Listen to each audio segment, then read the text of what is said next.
For centuries, knowledge has been hidden in plain sight across the sands of time. Whispers of lost civilizations, cryptic symbols, and forbidden histories have been erased or concealed. What if the truth was never lost, but hidden? Welcome to Eye of Ancient Mysteries, where the past speaks and the future listens. Sit back, open your mind, and prepare to uncover the untold secrets of our world. Let the journey begin now. Colonel Serafimov and the hidden base beneath Guantanamo. The airplane descended smoothly toward the illuminated runway of Sofia Airport. It was just past 1 in the morning. The air smelled of October rain and kerosene. Colonel Serafimov felt a brief, almost human satisfaction. The operation in Cuba had ended without casualties. The flight from Guantanamo to Munich, then through Vienna, and finally to Sofia, had been long, but the mission flawless. There was almost no one at Terminal 2. Only one man stood in the shadow near the exit, tall, dressed in a black suit, with a thin scar across his forehead. "Colonel," said Hristov, the counterintelligence officer, quietly. "No time for flowers." "Good. That means it's urgent," Serafimov muttered. "Drive." The car sped off through the empty streets of nighttime Sofia. Minutes stretched as the asphalt flickered beneath the headlights. On Tsar Osvoboditel Boulevard, they passed the deserted parliament, then descended into the underground parking of an old administrative building. A faint mechanical hum revealed a hidden elevator. After a 12-floor descent, the metal door slid open. Room 009. Concrete walls, screens, civilian silence. Waiting for him were General Studenkov, the director of the Bulgarian Academy of Sciences, BAST, 2 representatives from Mossad, and an agent from France's DGSE. On the table, a bottle of Cuban cognac labeled Santiago de Cuba 1972. "Ah, Serafimov!" laughed Studenkov. "You look like a man returned from the sun. Or perhaps from hell. Depends what you call hell, General. Fair enough. Let's begin." Serafimov turned on the projector. The screen lit up their faces. Black and white photos appeared, some blurred. The meeting with Joan went as planned, but the information he gave me defies all logic. "Speak." "Joan claims there's an underground complex beneath the Guantanamo naval base, hiding extraterrestrials." The room fell silent. According to his father, a U.S. Navy officer, as far back as 1968, objects between 15 and 30 meters in diameter were observed rising from the ocean and landing in the bay. The same reports exist in U.S. Navy archives under the code name Project Sigeti. Serafimov played an audio recording, a male voice with an accent. "Every night we saw red lights over the water. Some sank, others took off. They told us to keep quiet, said it wasn't our business. Blue radar glows appeared on the screen. These lights," Serafimov continued, "are still being detected today. Every night at 0333, the ocean beneath the base emits an electromagnetic pulse invisible to satellites. Perhaps a Navy experiment," suggested the Israeli agent. "No," interjected the BIAS director. "We've recorded the same signal near Sozopol. The phase alignment is identical." All eyes turned to Serafimov. He produced a photo. taken by a drone over Harmony Bay. Here, the same frequency, the same pulse pattern. Cuba and Bulgaria, linked by something beneath the surface. UFOs. Someone scoffed. Not just UFOs, gentlemen, said Serafimov calmly. A city. An underwater city. General Studenkov laughed, but a shadow of worry crossed his eyes. And why does no one know about this? They do, General. The CIA knows, the Pentagon knows, perhaps even the Vatican. But since 1979, access has been restricted under Operation Echo Deep. The BAS director spoke up. That same operation appears in our archives under the name Sozopol Star. In 1982, our divers discovered a strange metallic sphere beneath the Black Sea floor. Inside, symbols identical to those from the Guantanamo reports. Silence. The general leaned back, grabbed the phone, and said curtly, "Get me the president, now." After a half-hour call, he returned, face pale. As of tomorrow, projects Sozopol Star Oi and Trajan Gate V are reactivated. He looked around the room.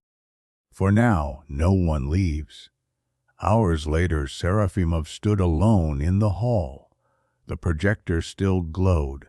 On the screen, the final photo from Cuba. A submerged dome the size of a football stadium, glowing blue. Beside it, Jawan, who had said softly, "They didn't come, Colonel. They've always been here." Serafimov turned off the lamp. From the depths of the darkness, for an instant, he thought he heard a low hum. The same Jawan had described. He smiled grimly. So Guantanamo is only the gate. Chapter 2. The gate between oceans. 2 days later. The military laboratory of BAS. Facility No.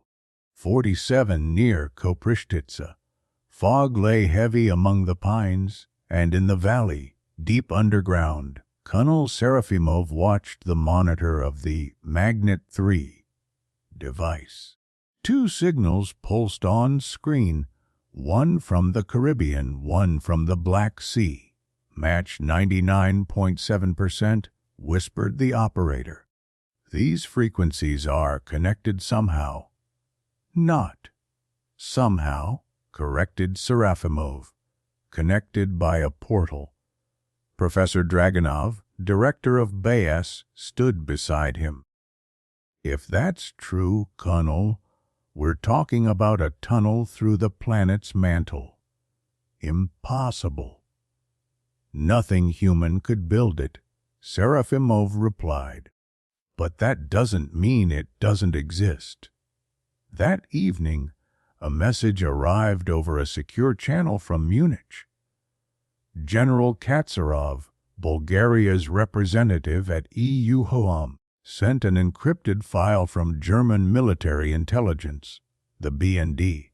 The file contained a 1971 report titled PROJCT Neptune PSS Submarine Anomaly Beneath Guantanamo, Black Sea Correspondence. It described the impossible, an underwater energy link between the Caribbean and the Black Sea, activating periodically every 11 years. That same year, Serafimov noted, the sun had reached a peak in its activity cycle. The next day, the operation began.